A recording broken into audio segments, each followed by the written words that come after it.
It might have been a light summer, but it hasn't been a bad one by any means, and I've saved 2 of the best until last.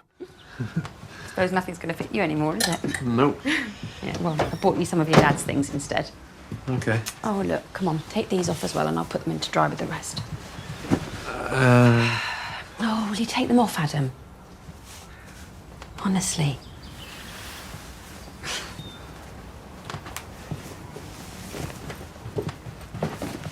God, look at you. What?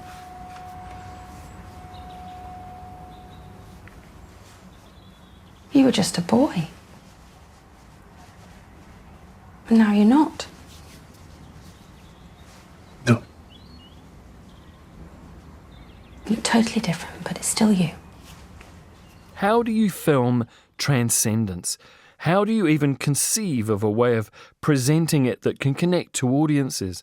After all, most of us probably don't have a picture in our minds of what it looks like, or even spend much time thinking about it. Andrew Haigh's new film, All of Us Strangers, presents early on as a kind of ghost story, but as it continues, it gets stranger, deeper, defying literal interpretation, refusing to provide standard story answers, until it reaches a climax that is so beautiful and surreal and profound that it takes your breath away. It's also a surprisingly spiritual conclusion for a writer and director who has professed his atheism in the past, but the divine sense that we are all just stardust, forming and reforming and never really leaving each other, I found deeply moving.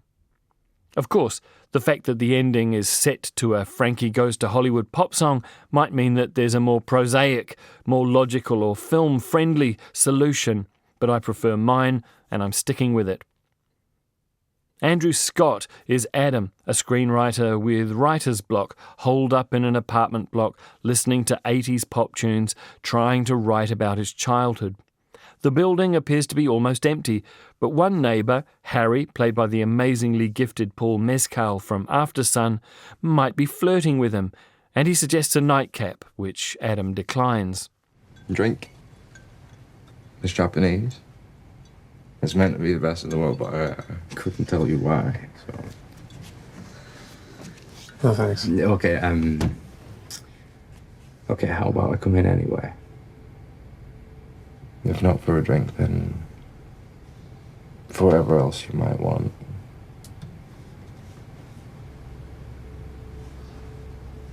I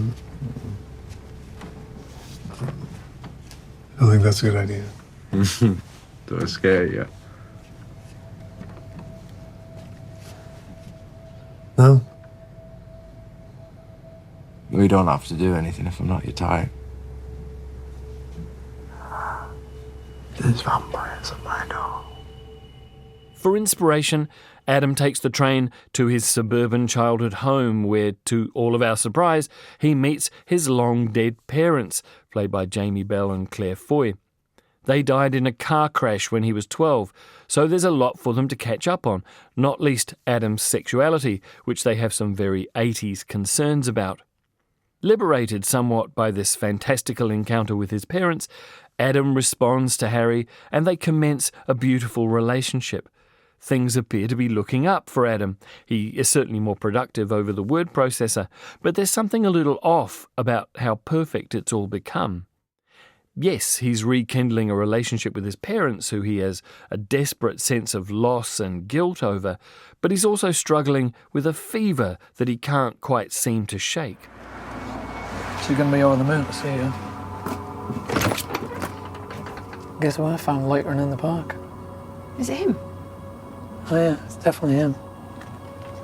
Look in his eyes. Yes, it is you.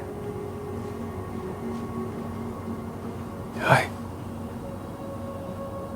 Hi. Don't just stand there, get yourself inside. Haigh and cinematographer Jamie Ramsey seem incapable of producing a dull image. The colours are beautiful and, dare I say it, ghostly. Adam seems to be reflected by mirrored surfaces continuously. In his apartment, the elevator in the strangely under-occupied apartment building, the glass of a train window. He's forever catching a glimpse of himself, as if he's asking, is this really me? Am I really here?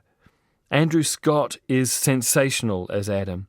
Every scene is gentle and powerful and moving, and so much of the power of the film is down to him. It feels like almost every film nowadays is about loss and grief. I look back on my past reviews and see that so often.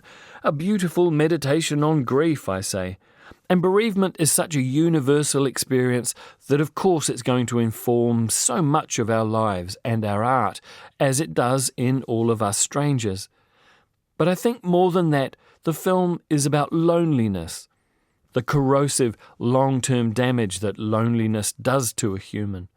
Yes, his parents are gone, but Adam's clear when he talks to them that he was a desperately lonely, sensitive little boy even before their departure, afraid of loud fireworks, but afraid of loud people too, and afraid of who he was and what that might mean for his life. That's a very 80s childhood for a gay man. He often has to repeat to his parents how much has changed for gay people since then, but he's reassuring himself, really.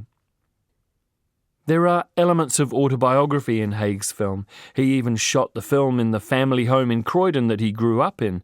But he's a master of using moments and insights from his own life to flesh out his fiction. And in All of Us Strangers, he's made something wonderful. My advice is, don't see it as a puzzle to be solved, because by looking for clues you'll probably be focused on the wrong things. Can I also just say that having first seen Jamie Bell as a young ballet dancer in Billy Elliot, the fact that he's now playing someone's father is messing with my head a bit. Well, I thought you'd be hairier, like your dad. Okay, sorry. I like a hairy chest myself. Okay. Christ, do you know who you remind me of? Who? You look just like my dad. Did he? I remember him anyway when I was a little girl. God, isn't that mad? It's like seeing you both exactly the same time.